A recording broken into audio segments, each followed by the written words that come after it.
अफगानिस्तान के लोगों का डर दूर करने के लिए तालिबान मीठी मीठी बातें कर रहा है, दुनिया को यह दिखा रहा है कि वो बदल गया है, उसने सबको माफ कर दिया है।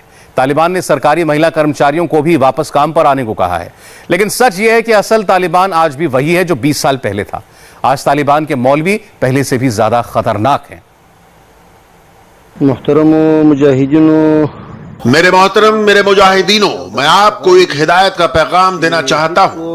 आप किसी के भी घर में जबरदस्ती न घुसें, खास तौर से काबुल के बाशिंदों के घर में न घुसें। आप किसी से भी जबरदस्ती उनकी मोटर गाड़ियां न छीनें। आप उनकी गाड़ी में भी जबरदस्ती न बैठें। सरकारी गाड़ियों को लोगों से वापस लेने का काम हम बाद में शुरू करेंगे। मुजाहिद इस बात का खास ख्याल रखें।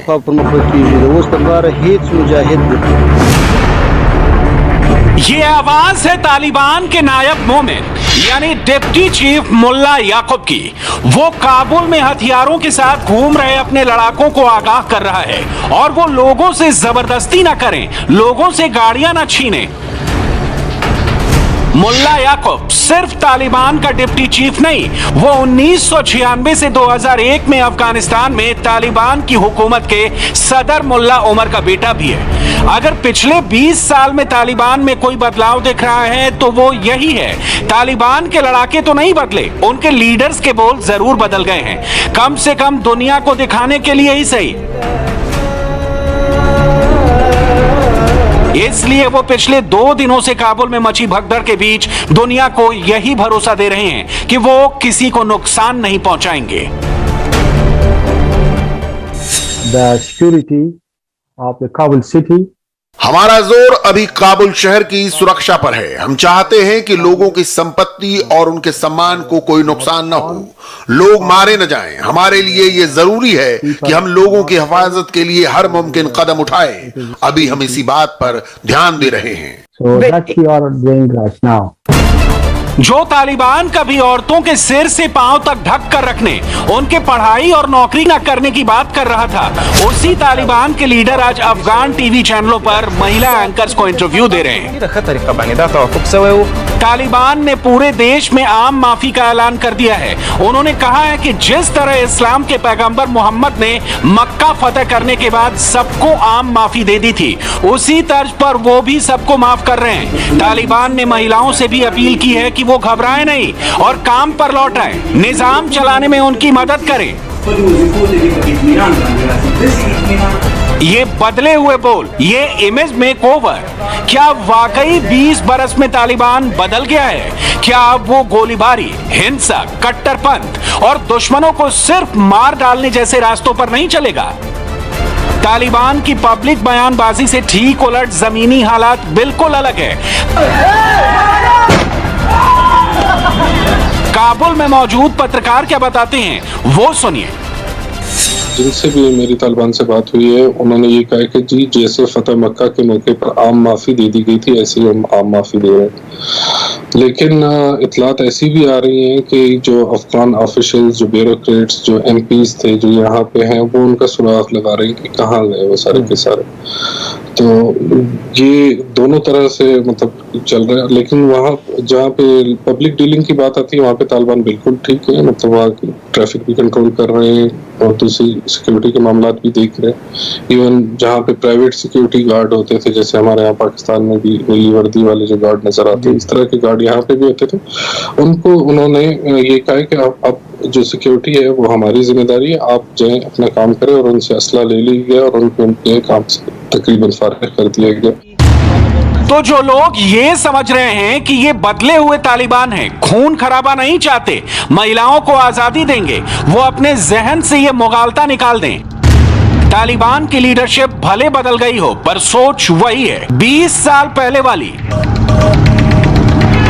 टॉप लीडर वही मुल्ला हैबतुल्ला अखुंदजादा है जो इस्लामिक शरीयत के मुताबिक चलकर लोगों के सिर कलम करने, फांसी देने या हाथ पैर काटने की सजा का हामी रहा है। डिप्टी लीडर मुल्ला अब्दुल गनी बिरादर मुल्ला उमर का साला है और 1996 की हुकूमत के दौरान उसका खासम खास था।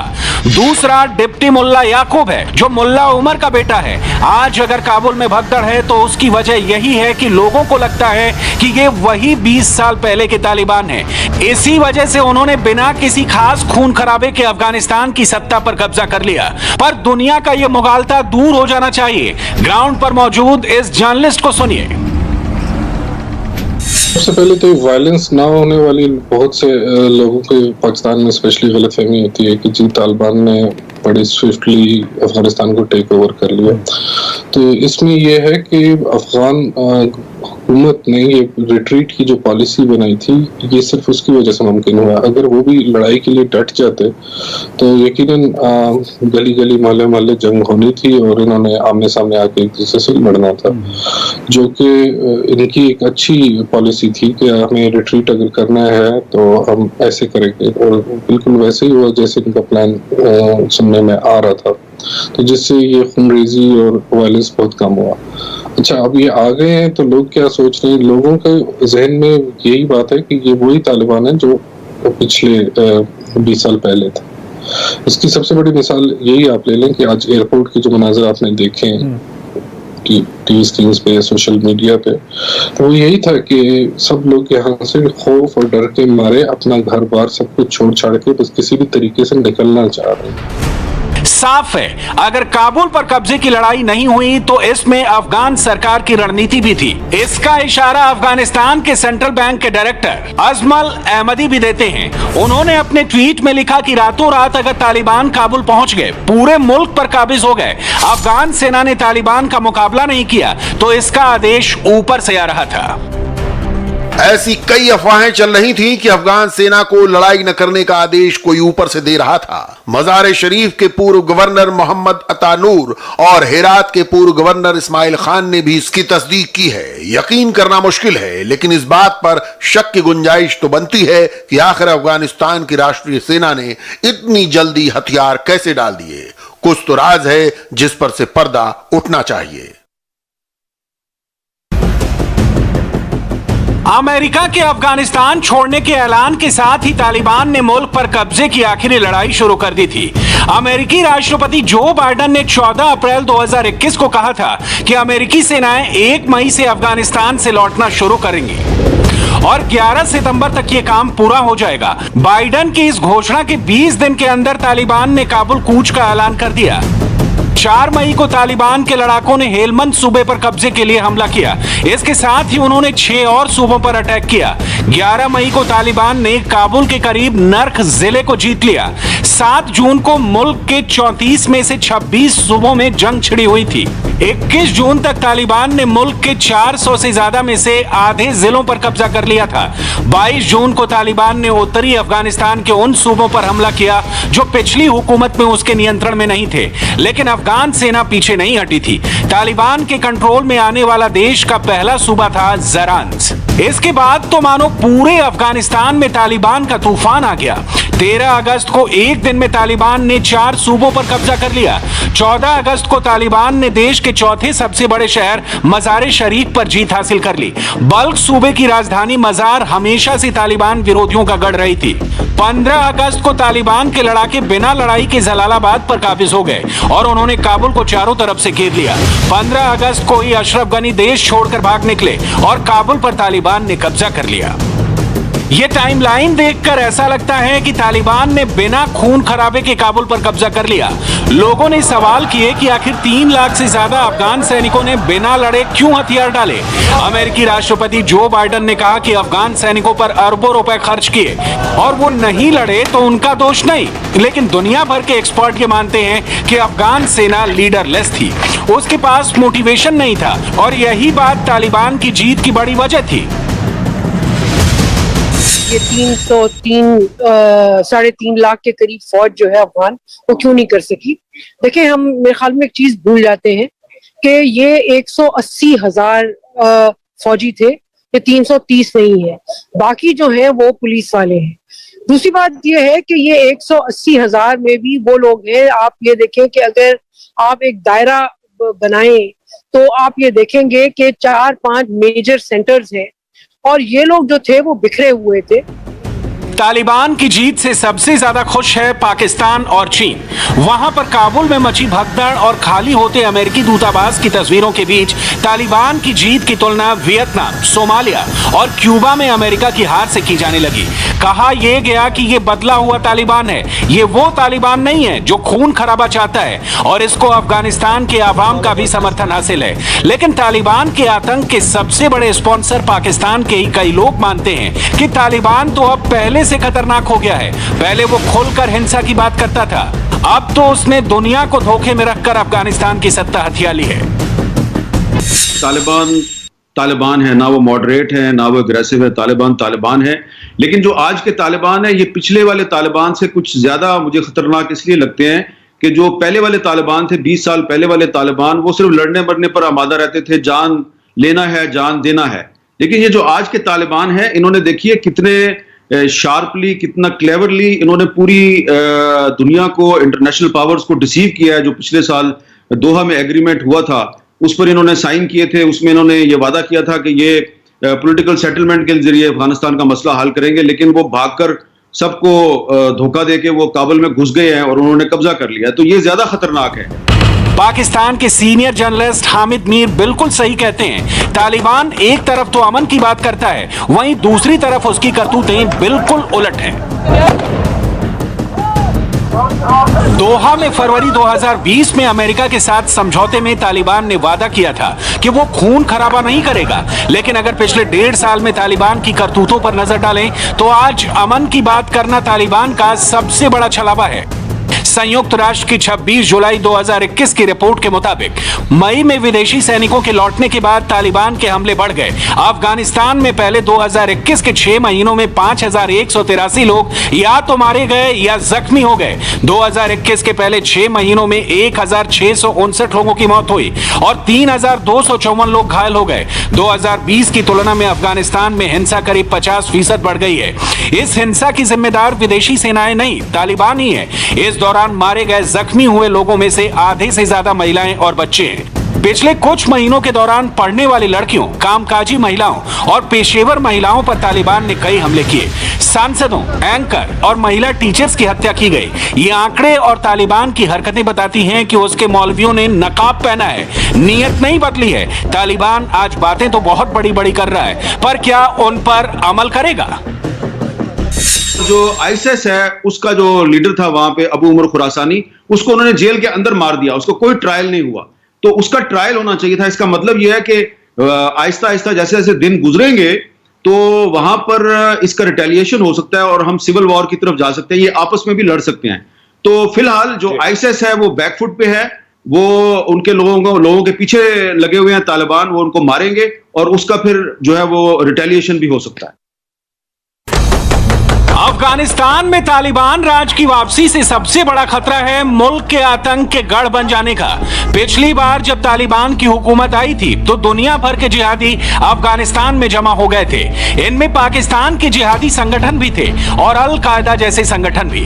पिछले कुछ वर्षों के दौरान एक बार फिर अफगानिस्तान में तालिबान के अलावा अल कायदा, इस्लामिक स्टेट और तहरीके तालिबान पाकिस्तान के आतंकियों ने अड्डे बना लिए हैं। इन सब का आका है तालिबान के हक्कानी नेटवर्क का सिराजुद्दीन हक्कानी।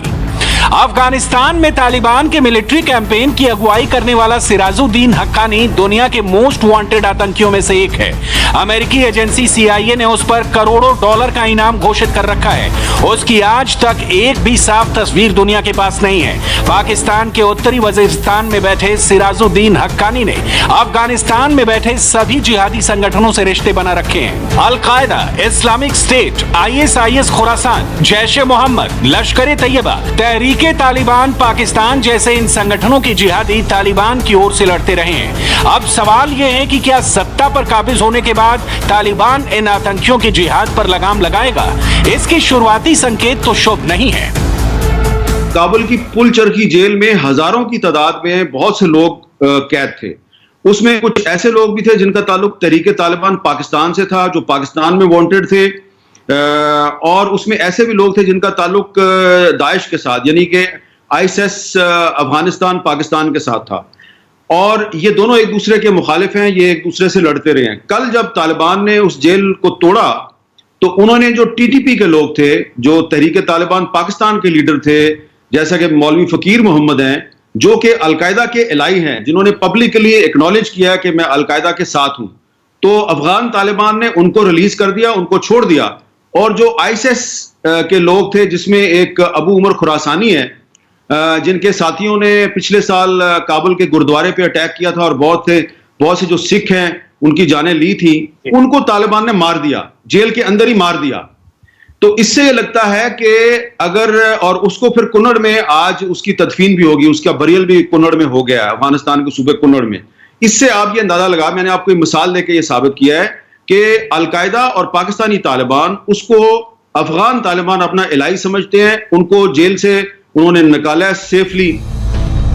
तालिबान के पिछले राज का मतलब था शरीयत का शासन, महिलाओं के पढ़ने, उनके नौकरी करने पर पाबंदी।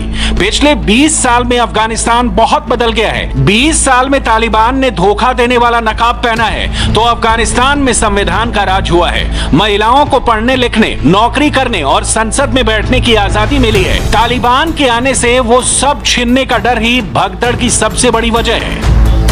पिछला जो 20 साल गुजरे हैं, अमेरिका था और पहले हामिद करजई थे, फिर अशरफ गनी की हुकूमत थी। आप कह लें बहुत ज़्यादा करप्शन हुई है और लूट मार हुई है और चोरी का कपड़ा था और जो बांस थे उनके गज बनाए गए थे, लेकिन कुछ 2-3 अचीवमेंट्स भी हुई हैं।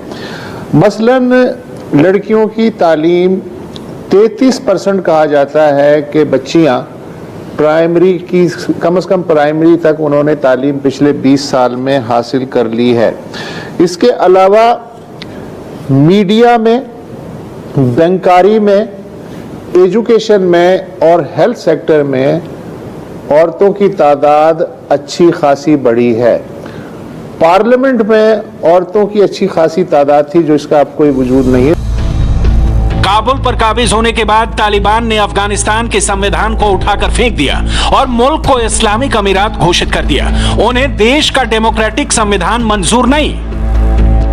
पहला मुतालबा यह था अमरीकियों का, और तालिबान का मुकाबले मुतालबा, उन्होंने कहा था कि आप इस आइन को मानेंगे और इसके तहत आप आगे बढ़ेंगे।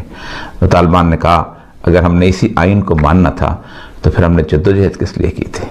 ये आइन तुम्हारा है, तुम इसे लपेट के ले जाओ, हम तो सिर्फ यहाँ शरीयत नाफज करेंगे जिसके लिए हमने कुर्बानियां दी हैं और हमने नाफज करके रखे। जिस तालिबान को संविधान में यकीन नहीं, महिलाओं और आम इंसानों के हक की परवाह नहीं, जो दुनिया भर के जिहादी संगठनों के साथी हैं, उनके साथ मिलकर अमेरिका से लड़ते आए हैं, वो बदल गए हैं। इससे बड़ा कोई और झूठ नहीं हो सकता।